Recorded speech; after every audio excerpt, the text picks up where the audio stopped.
Do you feel exhausted in your relationships but can't stop giving, fixing, or saying yes? You might be codependent, and these 7 signs could explain everything. At first, it can feel like kindness, loyalty, love. But what if all that helping is actually hurting you?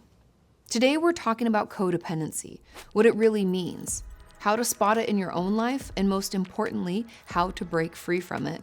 If you've ever wondered why you feel anxious, drained, or like you're slowly disappearing in your relationships, here are 7 key signs of codependency to look for in yourself.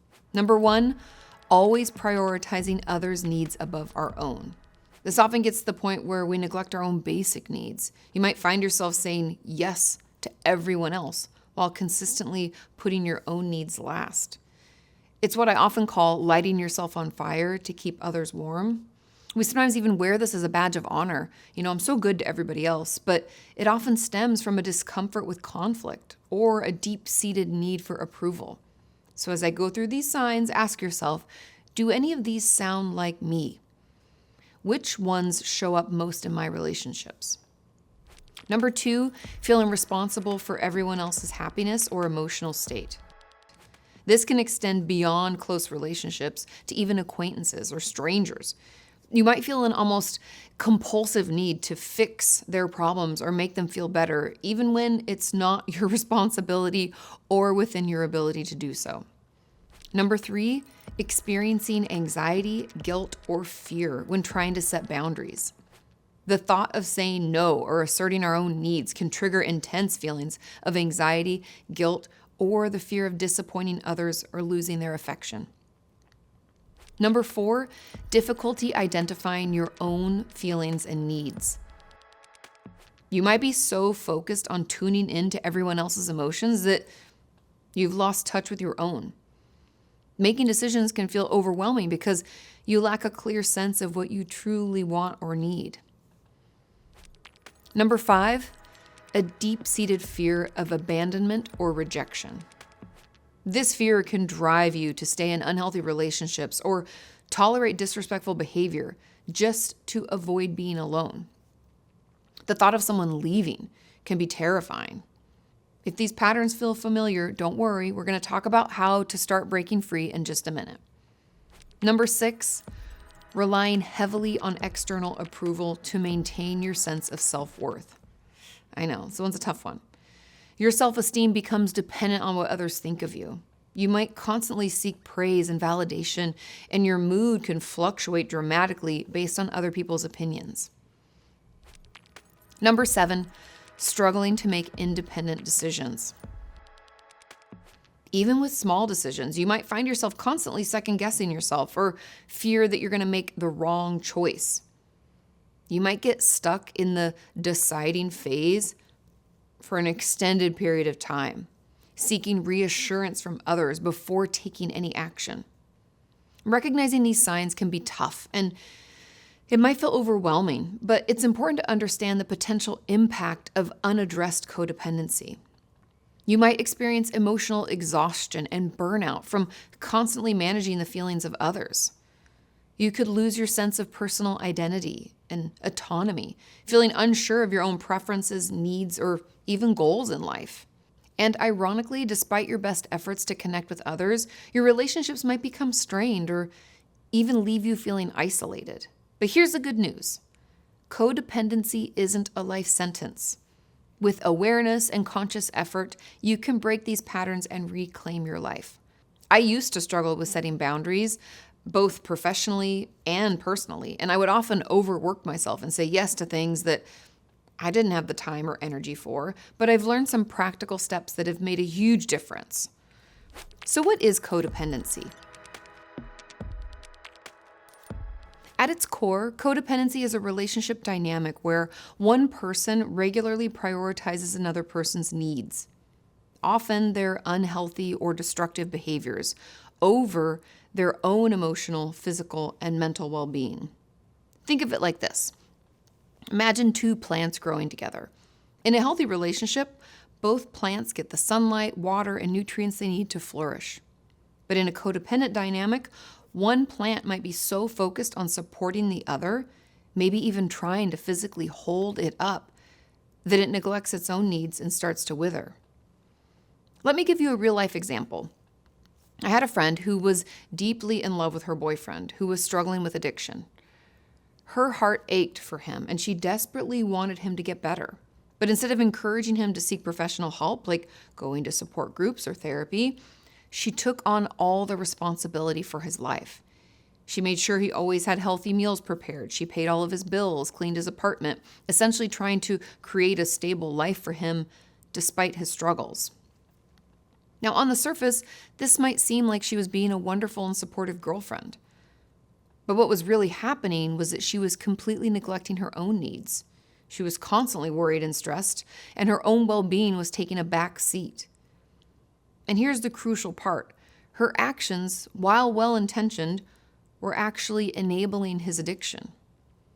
By making sure his life continued relatively smoothly despite his struggles, she inadvertently removed some of the natural consequences that might have motivated him to seek help.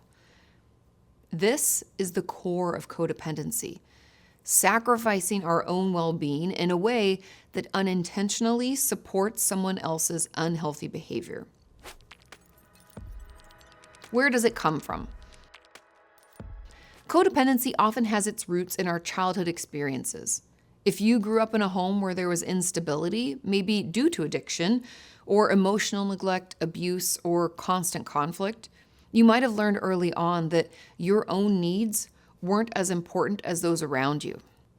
Maybe you were praised for being the responsible one, even if it meant taking on burdens that were too heavy for a child to carry. Or maybe you only felt loved and accepted when you were putting others first. Sometimes even well-meaning family belief systems, including certain cultural or religious practices, can inadvertently teach us to always put ourselves last, conditioning us to believe that our value lies in our sacrifices and in our helpfulness. These early experiences can lay the groundwork for codependent behaviors to become almost automatic in our adult relationships. I remember a patient that I worked with years ago who really struggled with this. She had experienced a lot of emotional and physical abuse in her childhood. And as the oldest sibling, she felt an immense responsibility for her younger brothers and sisters. She not only took on many of the practical tasks of caring for them, but also felt constantly responsible for their emotional well-being, always worrying about how they were feeling. And when she came to therapy, she realized this pattern was repeating in her dating life. She kept finding herself in relationships with partners who, in many ways, mirrored the role of her siblings, needing her help with almost everything, from cooking to cleaning to planning their lives. And sadly, these acts of service were rarely, if ever, reciprocated.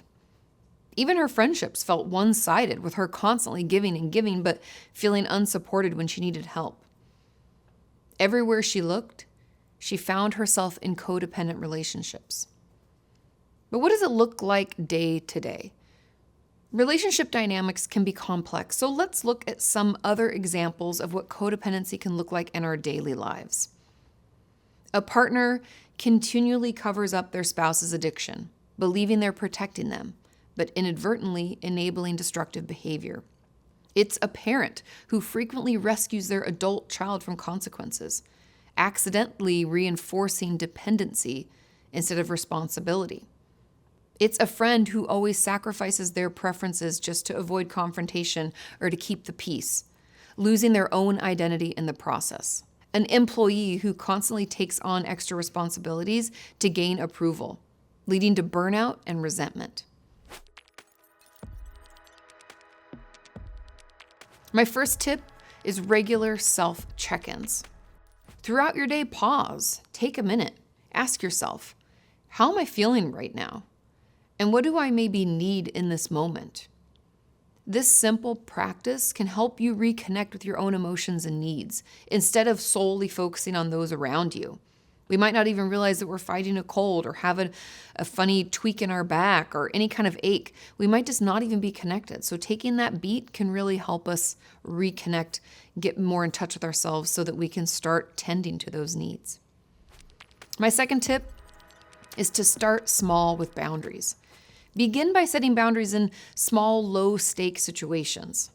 If someone asks you for a favor when you're already overwhelmed, try gently but firmly, saying, "I really wish I could, but I don't have the capacity for that today." It's done. Keep it simple. My third tip, and the one that has helped me the most, delay your response. Instead of immediately agreeing when someone asks for something, give yourself some breathing room by saying, "Oh, interesting, let me check my schedule, I'll get back to you." This gives you time to consider your own feelings and needs before you commit. It's like going back up to number one, what do I need in this moment? How am I doing? Do I have the room for this? It gives us the space to check in and then decide. And number 4, challenge guilt feelings. I know this one's tough, but remind yourself that it's okay and necessary to prioritize your own well-being. Guilt can often be a misleading emotion in codependent patterns. Ask yourself if you've truly done something wrong, or if the guilt is stemming from a fear of disappointing someone. Number 5, explore your preferences and values. Spend time discovering what truly matters to you.